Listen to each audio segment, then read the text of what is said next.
Om Swastiastu. Braya Wisnu, saat ini sedang dilakukan upaya hukum uji materi atau judicial review di Mahkamah Konstitusi terkait tentang Undang-Undang Nomor 7 Tahun 2017 tentang pemilu. Yang di judicial review ini adalah pasal 353, itu terkait tentang tata cara pemberian suara kepada DPR RI, DPR Provinsi, DPR Kabupaten Kota. Nah, untuk memilih calon anggota DPR RI, DPR Provinsi, DPR Kabupaten Kota ini adalah dengan cara mencoblos partai dan atau nomor calon dan atau nama calon. Ini sebutannya dengan sistem proporsional terbuka. Nah, kemudian di pasal yang juga di penetapan pasal 422, penetapannya adalah apabila partai mendapat kursi, maka kursi diberikan kepada calon yang mendapat suara terbanyak, baik di DPR RI, DPR Provinsi maupun DPR Kabupaten Kota. Ini yang digugat sistemnya, ini sistem terbuka, proporsional terbuka, dan ingin dijadikan proporsional tertutup. Nah, logika saya mengatakan tidak ada pasal yang bertentangan di Undang-Undang Nomor 7 Tahun 2017 ini bagaimana bisa melakukan uji materi, judicial review. Terbuka ini sebenarnya sudah diterapkan dalam pemilu tahun 2004, di mana pemilu tahun 2004 itu adalah pemilu yang paling berbeda. Sistem proporsional terbuka ini adalah merupakan salah satu tuntutan reformasi, karena sebelumnya rakyat dalam pemilu baru menganggap membeli kucing dalam karung ketika hanya mencoblos partai, sehingga muncullah usul proporsional dengan daftar nama calon terbuka.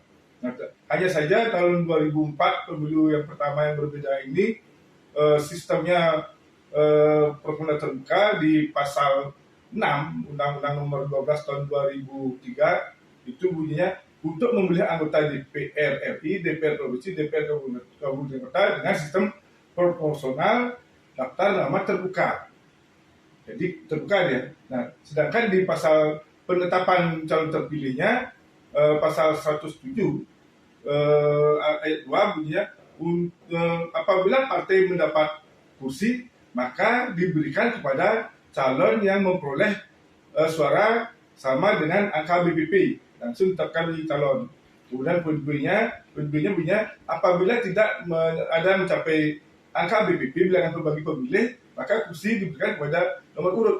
Nah, inilah yang dianggap masih tertutup dia, karena pada saat itu tidak ada atau jarang calon yang bisa memperoleh suara sama dengan bilangan pembagi pemilih BPP, sehingga kembali ke nomor urut, sama saja dengan pemilu sebelumnya. Nah, untuk itu pemilu 2009 kemudian diubah menjadi Undang-Undang Nomor 10 Tahun 2007. Undang-undang ini pasalnya sebetulnya sudah berubah. Penetapan calon terpilihnya apabila calon mendapat angka BPP langsung dapat calon. Yang kedua, apabila calon memperoleh suara 30% BPP jadi calon. Namun pada saat itu dilakukan judicial review terhadap undang-undang ini karena dianggap belum terbuka, masih semi tertutup dan terbuka. Dilakukan judicial review ke MK karena ada pasal yang bertentangan, di mana pasal cara pemberian suaranya dengan sistem terbuka, mencoblos DPR RI, DPR Provinsi, DPR Kabupaten Kota dengan mencoblos partai dan atau nomor atau nama calon. Ini kan terbuka aja, sehingga di penetapannya tadi masih ada, walaupun sudah agak longgar 30% BPP dilakukan judicial review. Nah, oleh MK itu diputus bahwa ada pasal yang bertentangan.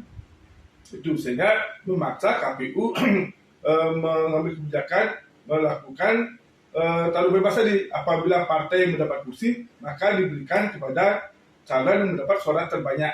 Itu pada pertama dilakukan pada pemilu 2009. Nah, 2014 masih berlaku hal tersebut karena itu putusan MK, yang namanya putusan MK ini kan final dan mengikat. 2014 calon-calon yang terpilih ini adalah calon yang mendapat suara terbanyak. Nah, bagi kalangan partai politik, calon yang terbanyak ini adalah calon-calon yang memiliki kapital, memiliki modal, sehingga yang terpilih ini hanya calon-calon yang memiliki uang. Nah, kemudian fungsionaris partai jarang mendapat kursi yang membesarkan partai.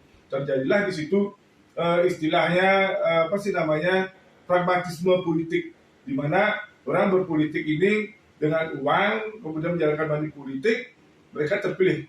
Itulah yang terjadi pada 2014 ya, yang dimulai 2009 yang terbukanya 14 2019. Ini istilah pragmatisme politik ini sebetulnya ya wajar, karena yang punya uang bisa membeli suara rakyat, itu bahasanya. Tetapi siapa yang bertanggung jawab kalau kita mencari calon yang memiliki uang? Kan partai politik. Sehingga apapun sistemnya, entah itu sistemnya proporsional terbuka seperti saat ini, dan sekarang mau diajukan judicial review tertutup, itu semua muaranya di partai politik. Tiga fungsi partai itu adalah: pertama, rekrutmen politik; kedua, pendidikan politik; ketiga, baru merebut jabatan politik. Sementara sekarang ini partai politik hanya fokus di merebut jabatan politik. Rekrutmen politiknya tidak berkala, pendidikan politiknya tidak mendalam atau berkelanjutan. Yang kelima yang ketiga hanya merebut jabatan politik setiap 5 tahun. Ini permasalahan kita di Indonesia ini, sehingga pragmatisme politik itu terjadi. Yang memiliki kapital itulah yang naik dalam pemilu. Ini yang harus kita pikirkan bersama, bukan hanya judicial review, apapun sistemnya. Apabila sistem atau pendidikan politik di internal partai ini tidak berjalan, tentu, atau fungsi partai tidak berjalan, tentu ini akan berulang. Kalau sistemnya dulu sistem tertutup, zaman Orde Baru, memilih kucing dalam karung, dia tidak murah sebenarnya di internal partai. Ini yang terjadi money politik yang luar. Ini yang perlu kita pikirkan agar partai menjalankan fungsi tadi. Sehingga apapun sistem yang kita pilih, kita bisa memanfaatkan sistem ini untuk akan kita bersama untuk membangun bangsa. Kalau judicial review tidak ada pertentangan, dan yang namanya putusan MK tahun 2008 itu kan sifatnya pendidikan. Terima kasih. Om anti santri itu.